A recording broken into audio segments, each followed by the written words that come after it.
देवेंद्र फडणवीस साहेब, उपमुख्यमंत्री एकनाथजी शिंदे साहेब इथे उपस्थित झालेले आहेत. शिंदे त्याचबरोबर मुख्यमंत्री साहेब बसलेले आहेत आणि आता ते अभिवादन करण्यासाठी जाताना आपल्याला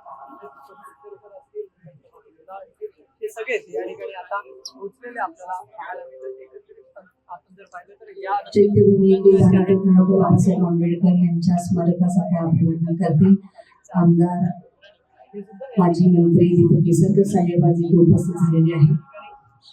हे झाल्यानंतर समोर जो आपण या ठिकाणी जो स्टेज पाहतो या ठिकाणी सगळ्यांच्या आसन व्यवस्था आहे. तर या ठिकाणी जे आहे महाराष्ट्राचे उपमुख्यमंत्री माननीय अजितदादा पवार साहेब इथे उपस्थित आहेत.